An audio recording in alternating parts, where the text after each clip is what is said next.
ராஜு இங்க வந்து ஜட்ஜா இருக்க அவருக்கு தகுதியே இல்ல அப்படின்னு சொல்லி ஒரு பொண்ணு ஆடிஷனுக்கு வந்த ஒரு பொண்ணு ஸ்டேஜ் மேல நின்னு அந்த ஒரு விஷயத்த சொல்லும்போது ராஜுவுக்கு செம ஷாக் ஆகுது. அந்த ஒரு கேள்வி ஏன் வந்தது? அது என்ன நடந்தது? அப்படிங்கிறத பார்த்துருவோம். ஸோ இன்னைக்கு வந்து காமன் மேன் ஷோல வந்து 2ண்ட் எபிசோட்ல சரண்யா எஸ் அப்படின்ற ஒரு கண்டஸ்டன்ட் உள்ள வராங்க. அவங்களுக்கு வந்து 26ஆம் நம்பர் இருக்கு. உள்ள வந்த உடனே எனக்கு பேட்ச் நம்பர் 26 என்னோட வயசு 24 அப்படின்னு சொல்லி ஃப்ளோல ஸ்டார்ட் பண்றாங்க. எனக்கு வந்து ரொம்ப நர்வஸா இருக்கு இந்த இடத்துல வந்தோனே. இது வந்து எவ்வளோ பெரிய ஸ்டேஜ் அப்படிங்கிறனால எனக்கு நர்வஸ் இருக்கு அப்படின்னு சொல்லிட்டு, எனக்கு ரொம்ப தமிழ் பிடிக்கும் அப்படிங்கிறனால நான் வந்து படிச்சு, இப்போ ஒரு அட்வொகேட் ஆயிட்டேன் அப்படிங்கிற மாரி வந்து அவங்க சொல்றாங்க. அதுக்கப்புறமா வந்து ராஜு வந்து சரி எவ்வளோ என்டர்டெயின் பண்ணுவீங்க அப்படின்னு கேட்கும்போது, எனக்கு வந்து டான்ஸ் தெரியும். நான் வந்து ரொம்ப ஸ்ட்ரெய்ட் ஃபார்வர்டா இருப்பேன் அப்படிங்கிற மாரிலாம் வந்து சொல்றாங்க. டக்குனு ஆரி உள்ள வந்துட்டு அவர் ஒரு கேள்வி கேட்குறாரு. சரி, நீங்க ஸ்ட்ரெய்ட் ஃபார்வர்டுன்னு சொல்றீங்கல்ல, இந்த 3 ஜட்ஜஸ்ல யார் வந்து தகுதியே இல்லன்னு நினைக்கிறீங்க ஜட்ஜ் பண்றதுக்கு? அப்படின்னு சொல்லி கேட்ட உடனே ராஜு பதட்டமாயிடுறாப்புல. அவர் வந்துட்டு இப்ப இந்த ஒரு கேள்வி ரொம்ப முக்கியமா? அப்படிங்கிற மாரி வந்து கேட்குறாங்க.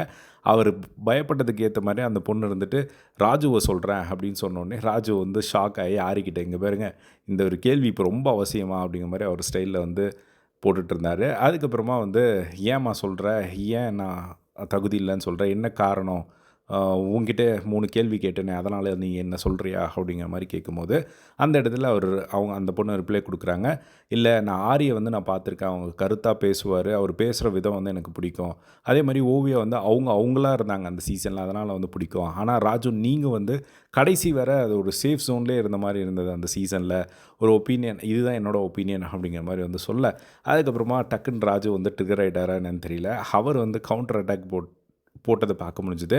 நீங்க வந்து அட்வொகேட் ஆயிட்டீங்கல்ல இப்போ. நீங்க இங்க வந்து ஒரு செலிபிரிட்டி ஆயி இன்னும் 4 எக்ஸ்ட்ரா கேஸ் வரும் அப்படிங்கிறதுக்காக, இங்க வந்து ஒரு சேஃப் கேம் ஆடுற மாரி இருக்கே அப்படின்னு சொன்னோனே, அ அவங்க யோசிக்கிறாங்க. இப்ப இல்லையே அதுக்கும் இதுக்கும் என்ன சம்மந்தம் அப்படிங்கிற மாரி வந்து அவங்க யோசிச்சத பார்க்க முடிஞ்சது. அதுக்கப்புறமா இல்ல நான் வந்து ஒரு ட்ரஸ்ட் பில்ட் பண்ணணும் அப்படிங்கிறதுக்காக தான் நான் இங்க வரேன் அப்படிங்கிற மாரி சொன்னாங்க. சரி உள்ள போனா அது எப்படி ட்ரஸ்ட் பில்ட் ஆகும்னு சொல்றீங்க அப்படின்னு கேட்கும்போது, இல்ல நான் நானா இருப்பேன்ல, அப்போ என்ன பார்த்து அவங்க வந்து நம்புவாங்கல்ல அப்படிங்கிற மாரி வந்து சரண்யா வந்து ரிப்ளை குடுத்தத பார்க்க முடிஞ்சுது. அதுக்கப்புறம் அவங்களுக்கு ஒரு டாஸ்க் வந்து குடுக்குறாங்க. ஒரு பூட்டு, நெறைய கீஸ் இருக்கு. ஸோ 1 நிமிஷம் டைமு. நீங்க டக்குன்னு எப்படி மைண்ட யூஸ் பண்ணி அத திறக்கிறீங்க அப்படிங்கிற மாரி திறக்க ட்ரை பண்றாங்க. பட் அந்த ஒரு டாஸ்க்க அவங்கனால பண்ண முடியல. டக்குன்னு ராஜு வந்து சரி ரிஜெக்ட் பண்ணி விட்டுருவார் அப்படிங்கிற மாரி நெனச்சிட்டு இருக்கும்போது, இந்த ஒரு டாஸ்க்க வச்சு உங்கள ரிஜெக்ட் பண்ணல நாங்க வந்து டிஸ்கஸ் பண்ணுறோம் அப்படின்னு சொல்லிட்டு அவங்க 3 பேரும் டிஸ்கஸ் பண்ணி அந்த பொண்ண வந்து ஆன் ஹோல்ட்ல வந்து வைக்கிறாங்க. ஸோ இதுதான் வந்து பார்த்தீங்கன்னா, ராஜுக்கும் அந்த ஒரு பொண்ணுக்கும் ஹீட்டடா ஒரு சில விஷயங்கள் வந்து போனது வந்து பார்க்க முடிஞ்சுது. ஸோ நீங்க என்ன நினைக்கிறீங்க? சரண்யா இவங்க வந்து செலக்ட் பண்ணுவாங்களா? இல்ல இவங்க ரிஜெக்டடா?